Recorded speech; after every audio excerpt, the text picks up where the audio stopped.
तो देखिए दोस्तों, एनटीपीसी सीबीटी 1 1/3/2021 शिफ्ट 2 का प्रश्न है। तो चलिए प्रश्न को पढ़ते हैं। एक राशि के 85% के 50% का 30% 51 के बराबर है, राशि ज्ञात कीजिए। ऐसा प्रश्न बहुत ही कम समय लेता है और बहुत ही जल्दी बनता है। तो चलिए प्रश्न को हम लोग सॉल्व करते हैं। यानी कि क्या लिखा हुआ है कि एक राशि के, तो राशि नहीं पता तो राशि को हम लोग एक्स मान लेंगे। एक्स के 85% गुना 85/100 करेंगे, परसेंट के बटा में 100 आएगा, फिर गुना 50% का 50/100 कर देंगे, फिर गुना करेंगे 30% को 30/100 100 लिख देंगे और बराबर कितना है 51, तो यहाँ से 51 लिख देंगे। अब चलिए सबको जो कट रहा है उसे काट देते हैं। 50 से कम 50, 50 दूना 100, 1 0 कट जाएगा। फिर यहाँ से काटेंगे 3 से, ये 17 बार में कट गया, ठीक है। और 17 से 5 बार में 17 50 85, 5 से यहाँ 20 बार में कट गया, ठीक है। अब यहाँ पे आपस में इसको गुना कर देंगे। 20 को 2 से गुना करेंगे तो 40, और 40 को 10 से गुना करेंगे तो 400, यानी कि एक्स का वैल्यू 400 आ गया, जो कि ऑप्शन नंबर डी में ये इसका सही आंसर है। ये दोस्तों आरआरबी एनटीपीसी का ये सवाल आप कितने समय में कर पाते हैं। तो चलिए पहले प्रश्न को पढ़ते हैं। यदि अंडर रूट 29/16 का मान 54 दिया है, तो under root 29.16 plus 0.2916 plus root 0.002916 plus root 0.000216 का मान ज्ञात करें। इस प्रश्न को हम लोग कैसे सॉल्व करेंगे? सबसे पहले हम लोग को देखना है कि दिया कितना है। तो अंडर रूट 29/16 का वैल्यू है 54 दिया हुआ है, ठीक। अब हम लोग पहले में देखेंगे यहाँ पे 29.16 है, चूंकि यहाँ पे रूट के अंदर 2 संख्या के बाद दशमलव है, तो रूट के बाहर एक संख्या के बाद दशमलव हो जाएगा। यहाँ पे हम 5.4 लिख देंगे, फिर प्लस का साइन है तो प्लस दे देंगे। यहाँ पे देखेंगे कि पॉइंट के बाद रूट के अंदर 4 डिजिट है, तो उसके बाहर 2 डिजिट के बाद पॉइंट लग जाएगा, ठीक है। यानी कि यहाँ से हो जाएगा 0.54। फिर नेक्स्ट यहाँ पे देख सकते हैं कि पॉइंट के बाद 6 डिजिट, रूट के बाहर पॉइंट के बाद 3 डिजिट हो जाएगा, तो यहाँ से भी हम लोग लिख देंगे 0.054, लिखेंगे 0.0054। अब इन सारे को हम लोग आपस में जोड़ देंगे 5.9994, इसका सही आंसर।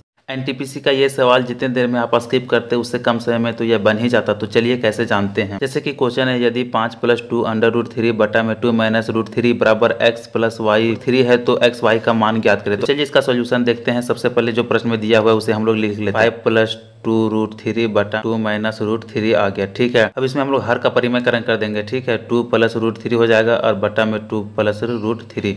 अब दोनों को हम लोग गुना कर देंगे, तो गुना करने पर कितना आ जाएगा 10 + 4 रूट 3 + 5 रूट 3 + 6 बटा में आ जाएगा यहाँ पर 4 - 3। अब यहाँ से सारे को सॉल्व करेंगे तो 10 और 6 16 प्लस में 4 5 9 रूट 3 बटा में 1 आ गया, ठीक है। तो इसे हम लोग आगे यहाँ से लिख देंगे 16 + 9 रूट 3 और बराबर में x + y रूट 3। अब यहाँ से हम लोग कंपेयर करेंगे तो 16 के जगह में x आ गया और 9 के जगह में y आ गया, यानी कि x का वैल्यू 16 और y का वैल्यू 9 आ जाएगा, जो कि ऑप्शन सी में। एनटीपीसी में एलसीएम एचसीएफ का पूछा गया ये सवाल, यदि आपने नहीं किया तो फिर क्या किया।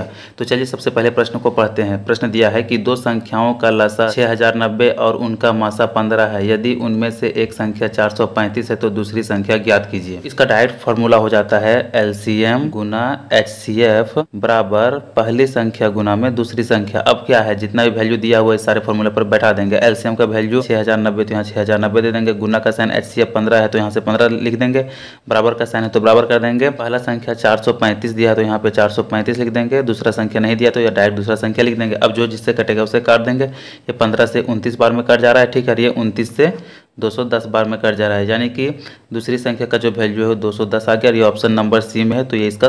एनटीपीसी का ये रूट वाला क्वेश्चन देखने में जितना बड़ा लग रहा है, सॉल्व करने के बाद कहीं से ज़्यादा छोटा लगेगा, ऐसा मैं नहीं अब खुद कहेंगे। तो चलिए पहले प्रश्न को देखते हैं। जैसे कि root 10 plus under root 221 plus under root 12 plus root 16, यानी कि सबके ऊपर रूट लगा, तो ऐसे प्रश्न को कैसे सॉल्व करेंगे। तो सबसे पहले हम लोग लास्ट से स्टार्ट करेंगे, ठीक है। तो लास्ट यहाँ पे 16 है, यानी रूट 16 का वैल्यू 4 होता है। अब इस 4 को हम लोग इसमें ऐड कर देंगे। यहाँ ऐड करने के बाद फिर से रूट 16 आ जाएगा, फिर रूट 16 का वैल्यू 4 आ जाएगा, फिर इस 4 को यहाँ पे ऐड करेंगे तो कितना आ जाएगा 221 + 4 225 और इसका वैल्यू 15 आ जाएगा, ठीक है। फिर 15 को जोड़ देंगे, 10 और 15 25, यानी रूट 25 आ जाएगा, ठीक है। टोटल वैल्यू जो है रूट 25 आ गया। रूट 25 का वैल्यू कितना होता है 5, और इस प्रश्न का आंसर जो है ऑप्शन सी 5 हो जाएगा। तो आप खुद देख लीजिए ये प्रश्न कितना ईजी था। एनटीपीसी का ये रूट और पॉइंट का सवाल देखकर तो पहले स्किप करने का विचार आएगा, लेकिन आप यदि इस सवाल को देखेंगे तो ये सवाल सेकंडों में बन सकते हैं। कैसे, तो चलिए देखते हैं। जैसे कि क्वेश्चन है under root 0.04 plus under root 1.44 plus under root 1.69 plus under root 0.0009, ठीक है। चलिए अब इसे हम लोग सॉल्व करते हैं, ठीक है। जैसे कि यहाँ पे देख सकते हैं केवल रूट 4 रहता तो उसका वैल्यू 2 होता, लेकिन यहाँ पे देख सकते हैं कि पॉइंट के बाद 2 संख्या है, ठीक है। तो एक संख्या के बाद दशमलव आ जाएगा, जैसे कि यहाँ पे हो जाएगा 0.2 2। ठीक है, फिर यहाँ पे उसी तरह से कर देंगे तो ये 12 का है। पॉइंट के बाद 2 संख्या, तो यहाँ से एक संख्या के बाद दशमलव लग जाएगा, यानी कि 1.2। उसी तरह से ये 13 का है तो यहाँ पे भी 1.3 0.003 हो जाएगा। ठीक है, सभी को आपस में जोड़ देंगे। इन सभी को जोड़ने पर जो वैल्यू है वो आ जाएगा 2.73, जो कि ऑप्शन डी में है इसका सही आंसर।